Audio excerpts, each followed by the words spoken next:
नमस्कार, रेसिपी मंत्रा में आप सबका स्वागत है।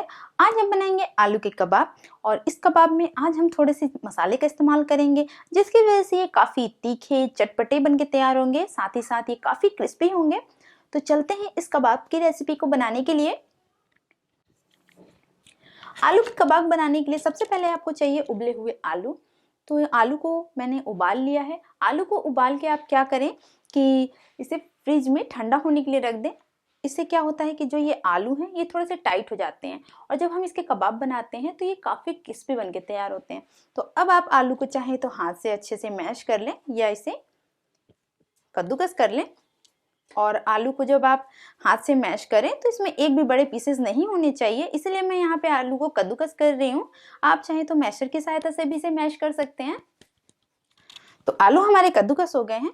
अब यहाँ पे हमें डालना है ब्रेड क्रम्स। तो यहाँ पे मैंने ब्रेड क्रम्ब लिया है और ब्रेड क्रम्ब आप आसानी से घर में बना सकते हैं। आप वाइट ब्रेड, ब्राउन ब्रेड, दोनों में से कोई भी आपके पास ब्रेड हो, ब्रेड को रफली तोड़ के मिक्सी में ग्राइंड कर लेंगे तो आपको इस प्रकार का ब्रेड का चूरा मिल जाएगा। तो यहाँ पे मैं 4 चम्मच ब्रेड क्रम्ब डाल रही हूँ और बचे हुए ब्रेड क्रम्ब का इस्तेमाल हम बाद में करेंगे, तो इसे हम एक तरफ रख देते हैं। ये मैंने लिया है 3 हरी मिर्ची बारीक कटी हुई। और जो आलू के कबाब हैं वो थोड़े तीखे अच्छे लगते हैं तो इसमें हम थोड़ी सी मिर्ची का इस्तेमाल करेंगे, बाकी तीखा आप अपने हिसाब से इसमें कम या ज़्यादा रख सकते हैं।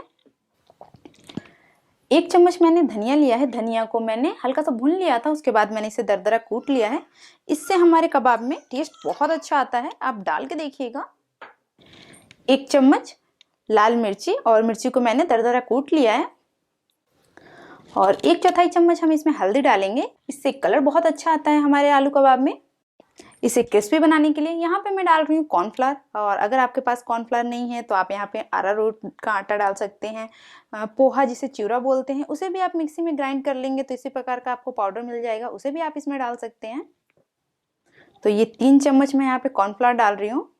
थोड़ा सा हम इसमें डालेंगे फ्रेश हरी धनिया और थोड़ा सा हम इसमें डालेंगे ताजा पुदीने के पत्ते, बहुत अच्छा टेस्ट आता है, आप डाल के देखिएगा। और अब मैं यहाँ पे डाल रही हूँ आधा नींबू का रस। अगर आपके पास नींबू नहीं है तो आप इसकी जगह अमचूर पाउडर डाल सकते हैं। आधा चम्मच गरम मसाला पाउडर और 1 चम्मच से थोड़ा सा कम मैं यहाँ पे नमक डाल रही हूँ। आप अपने स्वाद के अनुसार इसमें नमक डाल सकते हैं।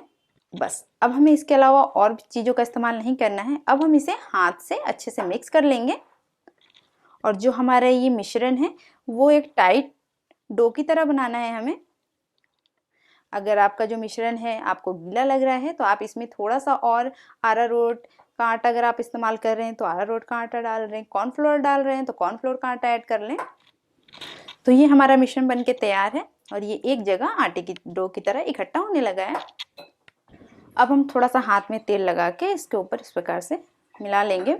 इसका मिश्रण बनाते समय हो सकता है आपको थोड़ा ज़्यादा ब्रेड क्रम्ब लग जाए, क्योंकि ये थोड़ा आलू पे निर्भर करता है। किसी किसी आलू में मॉइस्चर ज़्यादा होता है, किसी में कम होता है। तो अगर आपको मिश्रण गीला लग रहा है तो आप उसमें थोड़ा सा ब्रेड क्रम्ब और थोड़ा सा कॉर्नफ्लावर और ऐड कर लें। अब हम हाथ में थोड़ा सा तेल लगा लेंगे और थोड़ा थोड़ा मिश्रण हाथ में लेके इस प्रकार से इसकी गोल लोई तैयार कर लेंगे, जैसे टिक्की के लिए हम गोल लोई बनाते हैं। और ये देखिए कितनी आसानी से ये बन जा रहा है। दोनों हथेलियों के बीच में इस प्रकार से इसे चपटा कर लेंगे और किनारे से इसे एक जैसा बराबर कर लेंगे। तो ये लीजिए हमारी एक टिक्की बनके तैयार है। इसे रख लेते हैं एक दूसरे प्लेट में और एक एक करके इसी प्रकार से सारी टिक्कियों को बना के हम कर लेंगे तैयार। इसे बनाने में आपको बिल्कुल भी दिक्कत नहीं होगी, मैं आपको एक और बना के दिखा देती हूँ। बस आप इसे बनाते समय थोड़ा सा तेल हाथ में लगा लें, थोड़ा सा मिश्रण हाथ में लें, इस प्रकार से दोनों हथेलियों के बीच में घुमाते हुए इस प्रकार से चपटा कर लें और जो इसका किनारा है एक जैसा कर लें इस प्रकार से। तो ये बहुत ही आसानी से आपकी बन के तैयार हो जाएगी। तो ये देखिए कितनी आसानी से ये बन जा रहा है। तो बस एक एक करके इसी प्रकार से आप इसे तैयार कर लें। तो ये देखिए मैंने इस प्रकार से इसे बना लिया है। अब हम क्या करेंगे, इसे रख देंगे एक तरफ, क्योंकि अभी हमें इसके लिए एक घोल तैयार करना है और जो हमने ब्रेड क्रम्ब लिया था उसका भी इस्तेमाल हम करेंगे अभी। और यहाँ पे मैंने लिया है 2 से 3 चम्मच मैदा और अब हमें मैदे का घोल तैयार करना है। तो इसमें हम सबसे पहले डालेंगे थोड़ा सा नमक, ताकि ये फीका सा ना लगे। तो थोड़ा सा मैं नमक यहाँ पे डाल रही हूँ और अब इसमें थोड़ा थोड़ा पानी डाल के इसका एक घोल तैयार कर लेंगे। और घोल हमारा ना ज़्यादा पतला होना चाहिए ना ज़्यादा गाढ़ा होना चाहिए। घोल को बनाते समय बस आपको एक बात का ध्यान रखना है कि इसमें बिल्कुल भी गिल्टियाँ नहीं होना चाहिए। घोल हमारा बिल्कुल चिकना स्मूथ होना चाहिए। तो ये हमारा घोल बन के तैयार है। ब्रेड क्रम्ब हमने पहले ही बना लिया था। तो अब आपको क्या करना है कि एक एक जो हमने ये कबाब बनाए हैं उसे लेना है, इसमें डिप कर लेंगे और इसमें से निकाल के ब्रेड क्रम्ब के ऊपर डाल के इसे अच्छे से हमें ब्रेड क्रम्ब से कोट कर लेना है। इससे हमारे जो ये कबाब हैं वो काफ़ी क्रिस्पी बन के तैयार होते हैं। तो इस प्रोसेस को करना बहुत ही ज़रूरी है। तो ये देखिए ब्रेड क्रम्ब इसके ऊपर अच्छे से कोट हो गया है। तो अब हम इसे दूसरे प्लेट में रख लेते हैं और एक एक करके इसी प्रकार से सभी को तैयार कर लेंगे। तो ये लीजिए हमारे कबाब जो हैं वो तलने के लिए तैयार हैं और आप चाहें तो इसे 1 हफ्ते तक स्टोर करके भी रख सकते हैं। आप इस प्रकार से पूरा प्रोसेस कर लें, पूरी विधि कर लें। इसके बाद आप इसे किसी भी एयर टाइट कंटेनर में रख के डीप फ्रीजर में रख दें और उसके बाद आपको जब भी इसे खाना हो तो बस इसे डीप फ्रीजर में से निकालें और तल के गर्मा गर्म सर्व कर सकते हैं। तो चलते हैं इसे तलने के लिए।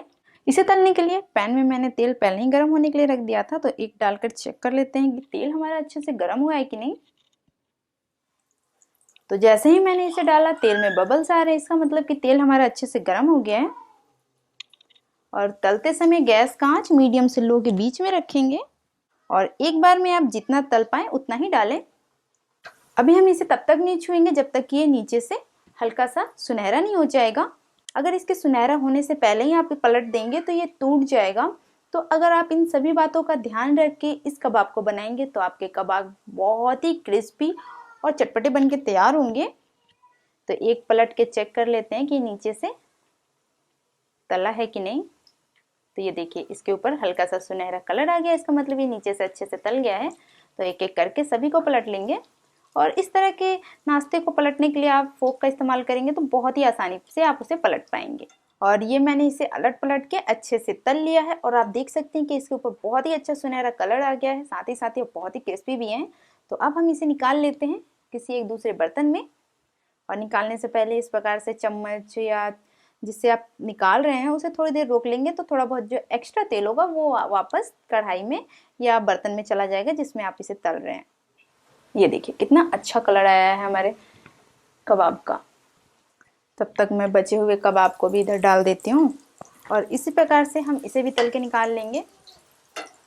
तो ये लीजिए हमारे गर्मा गर्म कबाब बन के तैयार हैं सर्व करने के लिए। तो मैं अब आपको एक तोड़ के भी दिखा देती हूँ। अगर आज की रेसिपी आपको पसंद है तो प्लीज़ वीडियो को लाइक करें, शेयर करें और हाँ चैनल को सब्सक्राइब करना ना भूलें। मिलते हैं एक और नई रेसिपी के साथ रेसिपी मंत्रा में। तब तक के लिए बाय बाय।